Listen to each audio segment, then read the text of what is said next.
রাধে রাধে, জয় গোবিন্দ। 2022 সালের 5 নভেম্বর হইতে আমাদের ভাগবত সঙ্গের শুভ সূচনা হয়।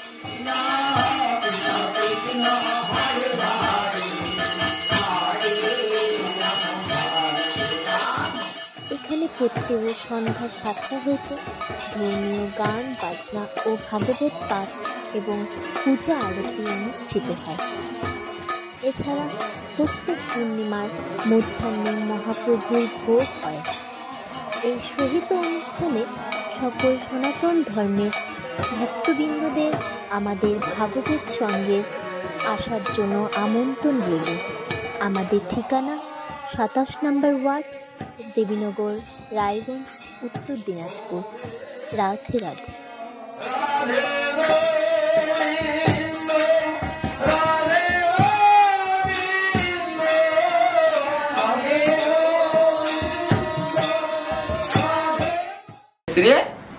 ভাঙলো মা তো জল আনার জন্য গেছে, পাশের ঘর 1 মাইল 2 মাইল ফাঁকে না, কিন্তু ওই গণনা যে দুধটা চাপাইছে সেটা পাশের ঘরে।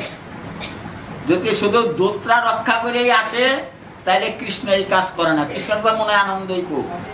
কিন্তু দেখলো কখন রোহিণী মাতা যখন ডাক দিয়ে জল আনার জন্য নিলে, তখন কৃষ্ণকে কি করলো, মা ভুলে গেল।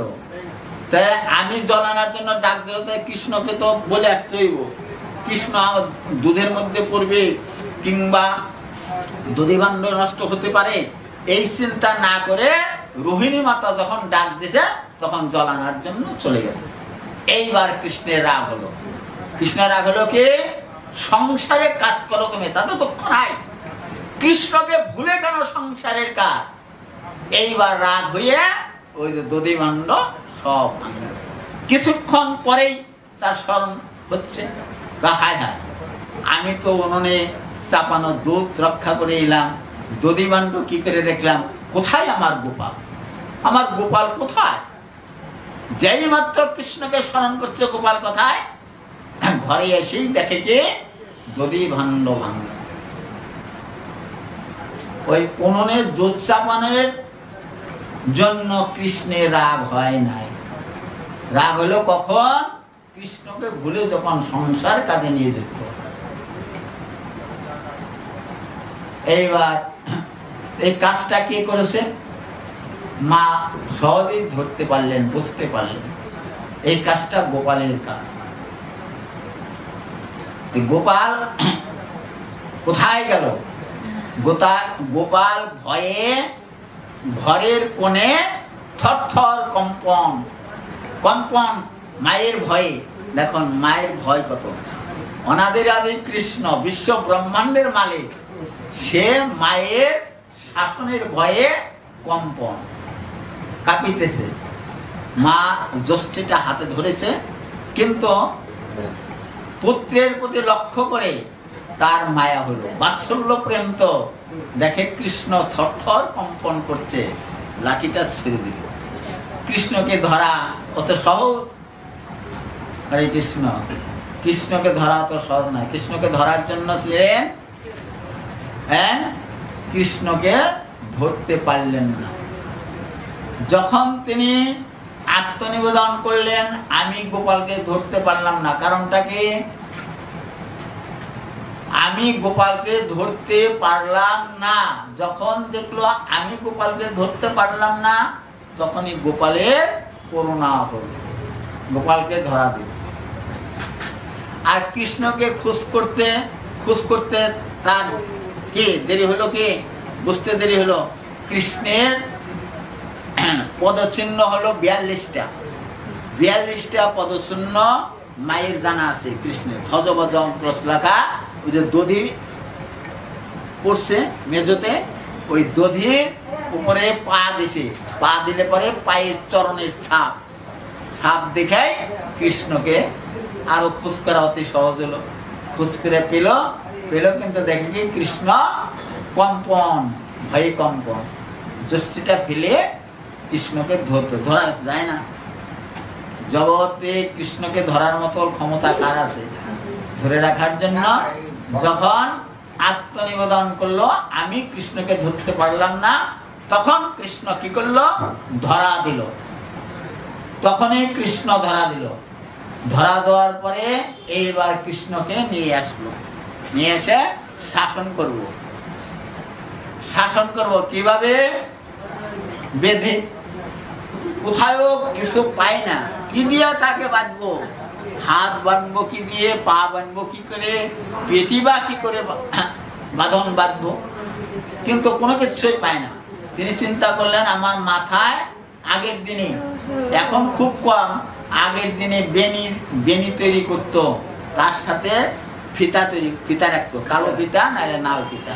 ওই ফিতা দেয়া ওই একটা বেনি খুলে একটা ফিতা বাইর করলো, রশি আর কি, দড়ি, ফিতা বাইর করে। গোপালের ছোট হাত, তাহলে ফিতাটা কতটুকু দড়ি লাগবে? এক হাত আধা তোলে, কিন্তু ফিতাটা তো অনেক বড়। এভাবে বাঁধার পরে দেখে কি না, 2 আঙ্গুল কম পড়ে।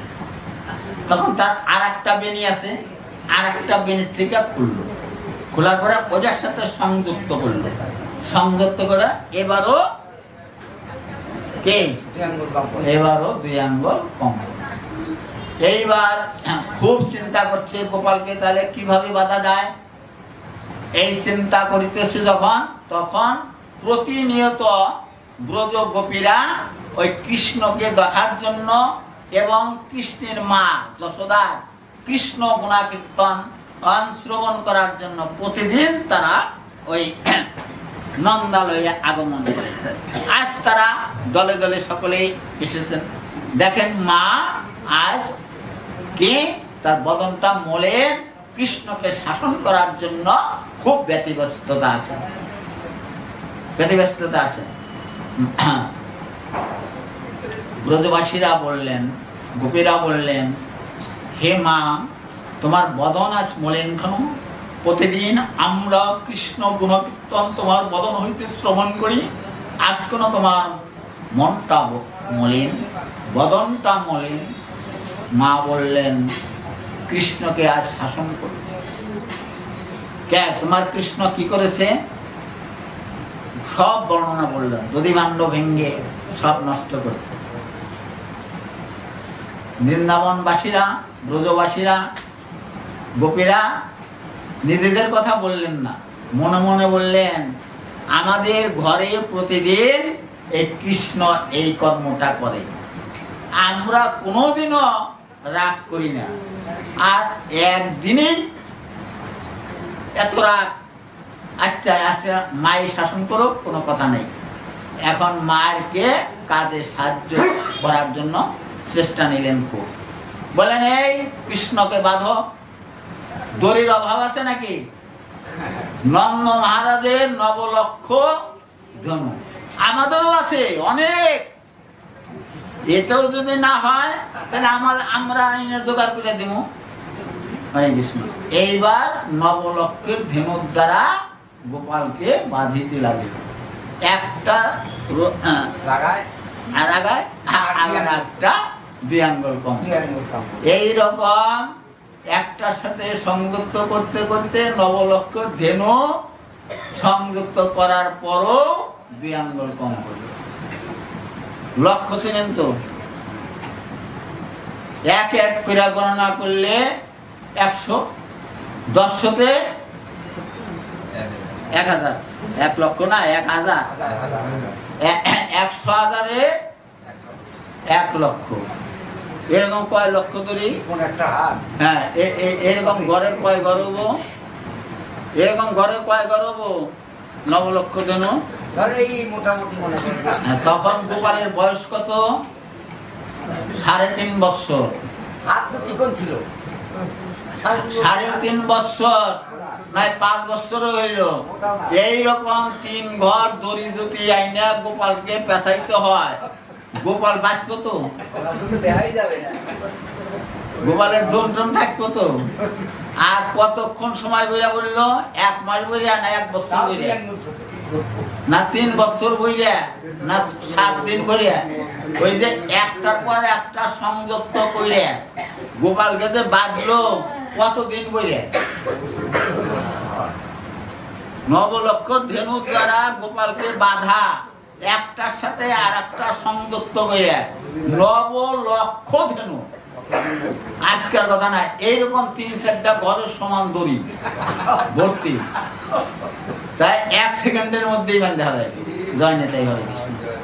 ভাগবতে যার বর্ণনা করছে মিথ্যা না, হরে কৃষ্ণ। তাইলে আমরা একটু চিন্তা ভাবনা করি, তারপরও গোপাল সেখানেই আছে। জয় নিতাই। নবলক্ষ ধেনুর দড়ি দিয়া গোপালকে বাঁধে, তা তো 2 আঙ্গুল কম। এইবার নবলক্ষ ধেনুর বর্ণনা করি।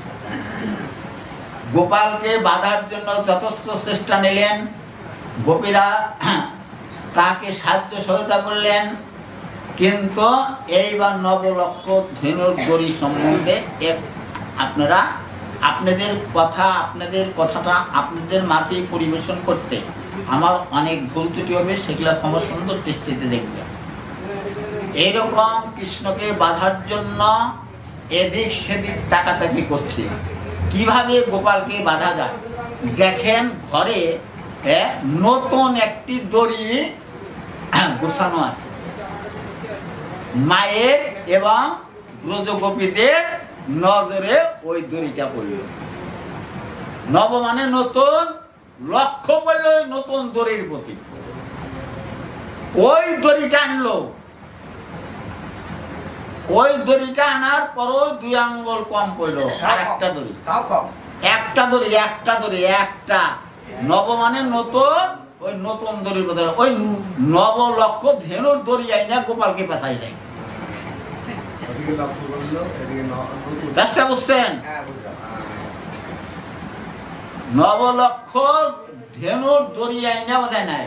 নব মানে নতুন, ওই নতুন দড়ির প্রতি লক্ষ্য করলো ব্রজগোপীরা নন্দকে যশোমাতা।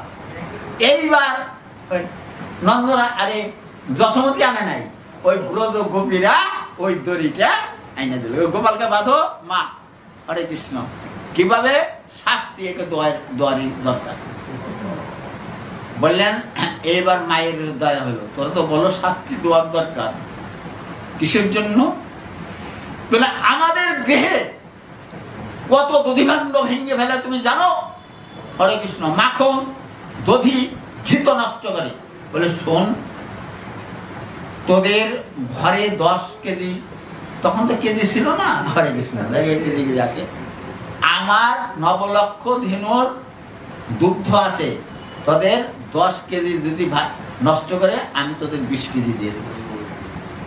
আর ঘি যদি 2 কেজি নষ্ট করে আমি 4 কেজি দিয়ে দেব। মাখন যদি তোদের 10 কেজি নষ্ট করে আমি 20 কেজি দিয়ে দেব।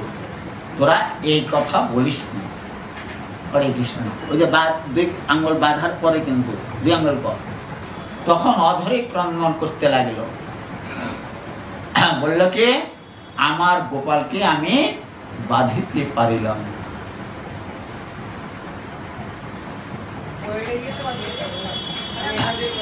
আমার গোপালকে আমি বাঁধিতে পারিলাম না।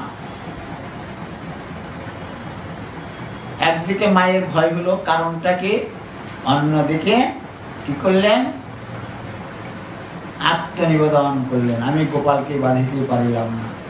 যখন হেনভাব দেখলেন গোপাল কৃষ্ণ, তখন তার করুণা হল। জীবের হলো সাধনা, সাধনায় 1 আঙ্গুল আর ভগবানের করুণায় 1 আঙ্গুল। যখন জীব সাধনা করেন, সাধনায় 1 আঙ্গুল আর ভগবানের করুণায় 1 আঙ্গুল। জীব সাধনা করে ঊর্ধ্ব দিকে উঠেন আর ভগবানের করুণায়, তখন এই 2 আঙ্গুল পূরণ হলো। এইবার কৃষ্ণকে বাঁধল। কোথায় বাঁধলো? ওই দড়িটা হলো পাটের দড়ি ছিল। দাম শব্দের অর্থ পাটের দড়ি, ধর শব্দের অর্থ ধর না, কিন্তু দর শব্দের অর্থ পেট, পেট বাঁধলো। এই যে দামোদর মাস, দামোদর ব্রত পালন করতে হইলে 3 বার সেবা করা যাইব না। আর এই ব্রত যারা পালন করতেছেন তারা ভাত খাইতে পারবেন না। 1 মাস ভাত খাওয়া নিষেধ। আর 1 সূর্য 2 বার আহার নিষেধ। 1 সূর্য 2 বার আহার নিষেধ, ভাত খাওয়া নিষেধ। তাহলে আমরা কি সেবা করব? হরে কৃষ্ণ। হবিষ্যন্ন সেবা করুন। হবিষ্যন্ন না, বেগুন খাওয়া যাইব না, পটল খাওয়া যাইব না, সাদা তেল সরষের তেল খাওয়া যাইব না, মাসকালাই খাওয়া যাবে না, কোনো কিছু না। শুধু হবিষ্যন্ন খাইবেন। হবিষ্যন্নকে আপনি গোসাই কি বলেন? হবিষ্যন্ন না পিতা মাতা মারা গেলে খাইতে হয়। দানা, আদা ধান, আদা চাউল তাদের রন্ধন করলে অন্ন, আর তার সাথে ঘি যদি দেন সেটা হলো হবিষ্যন্ন। আর ভাত খাওয়া নিষেধ না। সিদ্ধ ধান, সিদ্ধ চাউল তাদের রন্ধন করলো ভাত। এই মাসে ভাত খাইতে পারবেন না। সিদ্ধ ধানের সিদ্ধ চাউল দ্বারা রন্ধন করা কোনো খাদ্য আপনারা সেবা করতে পারবেন না। যারা এই ব্রত পালন করেন তারা কি করতে হবে? আতপ চাউল দিয়ে রন্ধন করে শুধু ঘি দিয়ে সেবা করবেন। শুধু ঘি, অন্য কোনো আনাজ টানাজ কিচ্ছু না, শুধু ঘি দেওয়া সেবা করবেন। এটা হলো 1 মাস। জয় নিতাই হরে কৃষ্ণ। এইবার পেট বাঁধলেন। পেট দাম অর্থাৎ পাটির দড়ি, ধর মানে পেট। পেট বেঁধে রাখতে হইব 1 মাস। দিনে 1 বার আহার করবেন। সূর্য ডুবে এই দামোদর কীর্তন করার পরে আর 1 বার আহার করবেন। এই যে দামোদর ব্রত, এই ব্রতটা কখন হলো? জয় নেতা। সত্য, ত্রেতা, দাপর, কলি, 4টা যুগ। 4 যুগে 1 দিব্য যোগ। এইরকম 71 দিব্য যোগ 1 মনান্তর। এই পৃথিবীতে বর্তমানে 27টা মনান্তর পার হইয়া 28টা মনান্তরে পড়ছে। সত্য, ত্রেতা, দাপর, কলি, তাহলে কতবার গেছে? আড়াইছে। হরে কৃষ্ণ। এই কলিযুগটা হলো ধন্য কলি। কিসের জন্য ধন্য কলি? হরে কৃষ্ণ। এই যে 4 যুগে যে প্রেম ভক্তি যে ছিল, আর কলিযুগের মানুষের প্রেম ভক্তি দান করে দিলেন ভগবান শ্রীকৃষ্ণ। তার সাধনা ছিল, সত্যযুগের সাধনা কঠিন, ত্রেতা যুগের পূজা অর্চনা, দাপরে হরে কৃষ্ণ, যে আর কলিতে কে নাম, শুধু নাম। কত ব্রত করতে হয়। আর কলিযুগে কোনো কিছু না, একমাত্র কৃষ্ণ নাম। কলিযুগে কৃষ্ণ নামই। কলিযুগের মন্ত্রই হলো জীবে দয়া, নামের শ্রী বৈষ্ণব সেবা, ইহা হইতে ধর্ম আর না সনাতন। কলিকালে নামরূপে কৃষ্ণ অবতার, নাম হইতে হয় সর্বজীবের নিস্তার। মহাপ্রভু এই নাম দিলেন। নাম 1 বার নাম নিলে জীবের কে সমস্ত পাপ দূরীভূত হবে। বদনে কৃষ্ণ নাম করো আর হাতে গৃহকর্ম করো। বদনে কৃষ্ণ নাম, হাতে করো গৃহকর্ম। প্রত্যেক শুধু মায়েরা না, সকলেই বাবারাও হাতে গৃহকর্ম করবেন, কর্মকর্মাদি, আর বদনে কৃষ্ণ নাম। এই জন্য জীবের সাধন বদন 2টি স্তর। একটা হলো নবদ্বীপ নীলায় বহু সুন্দর কীর্তনীয় সদাহরি, কীর্তন করো। আর ব্রজনীলায় রাধা কৃষ্ণ স্মরণ করো। দৈনন্দিন জীবন সংগ্রামে যদি পরমেশ্বর ভগবানের নাম স্মরণ করা না যায়, মৃত্যু মুহূর্তে তার নাম স্মরণ করা সম্ভব হইবে না। হরে কৃষ্ণ। নন্দের নন্দন শ্রীকৃষ্ণ, শশীসিত গৌরকে নন্দের নন্দন শ্রীকৃষ্ণ জ্ঞানে, শশীসিত গৌরকে নন্দের নন্দন শ্রীকৃষ্ণ জ্ঞানে, আর গুরুকে আর কি বৈষ্ণবকে কৃষ্ণের প্রিয়জনে ভজন সাধন করতে হবে। জয় নিতাই। এর আমার ভজন সাধনের স্তর হলো 2টি। এইবার কি করলেন? সেই ত্রেতা, সত্য গেল ত্রেতায় রামচন্দ্র যখন সীতাকে হারালেন, রামচন্দ্র যখন সীতাকে হারালেন, সীতাকে হারিয়ে অধরে ক্রন্দন করতে লাগলেন। অত্যন্ত অনুতপ্ত চিত্তে অশ্রু ভারাক্রান্ত নয়নে ক্রন্দন করিতে লাগলেন। কে? দয়াল রাম। বদনে সীতা সীতা বলে ক্রন্দন করতে লাগলেন। সীতাকে খোঁজ করার জন্য কোথায় গেলেন? বনে বনান্তরে তিনি খোঁজ করতে লাগলেন।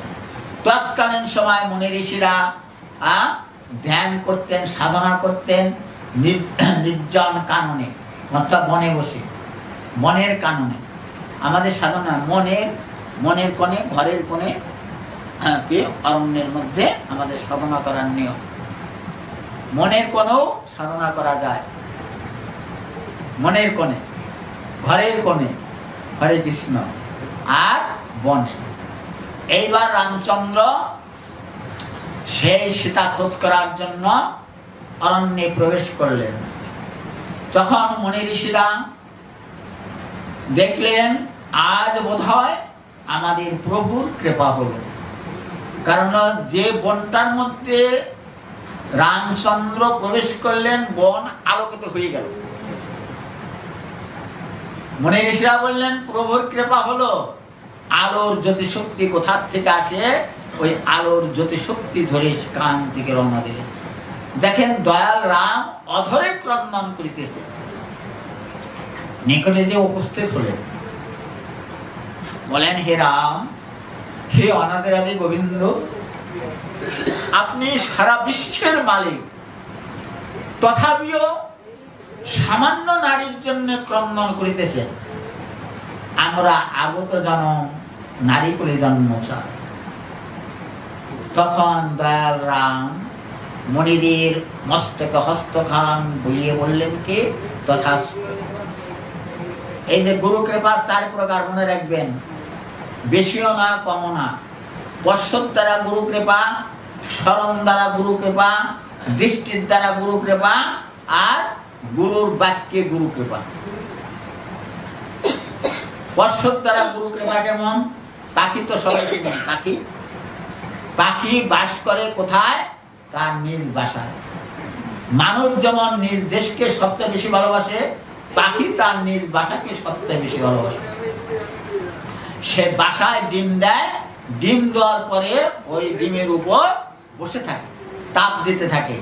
ওই তাপে ডিম ফুটে বাচ্চায় পরিণত হয়। এটা হলো পশ্চাৎ দ্বারা গুরু কৃপা। স্মরণ দ্বারা গুরু কৃপা কেমন? কচ্ছপ অনেকেই সেবা করেন, অনেকেই করেন না। তবে কচ্ছপ চেনেন সবাই নাকি? কচ্ছপ চেনেন। কচ্ছপ বাস করে জলে, ডিম দেয় কোথায়? স্থলে, বালুকার মধ্যে। ডিম দেওয়ার পরে ওই কচ্ছপ ডিমের প্রতি স্মরণ রাখে, স্মরণেই ডিম ফুটে বাচ্চায় পরিণত হয়। এটা হলো স্মরণ দ্বারা গুরু কৃপা। যেমন আপনার গুরুদেব আছে কোথায়? লন্ডনে, আমেরিকায়, কিংবা কলিকাতায়, কিংবা দিল্লিতে আছে। আপনি গুরুকে স্মরণ রাখবেন, আমার গুরুদেব হরে কৃষ্ণ, কতদিন ধরে গুরুর আশ্রমে যায়, গুরু কৃপা হয়ে। দৃষ্টির দ্বারা গুরু কৃপা, ওই যে ছবি আছে, চিত্রপট, হরে কৃষ্ণ, দেখবেন গুরু কোথায় আছে, আপনি চেয়ে দেখলেন, চেয়ে দেখলেন, গুরু কৃপা হয়ে গেল। কিরকম? মাছ তো অনেকেই খান, অনেকেই খান না, অনেকেই সেবা করেন।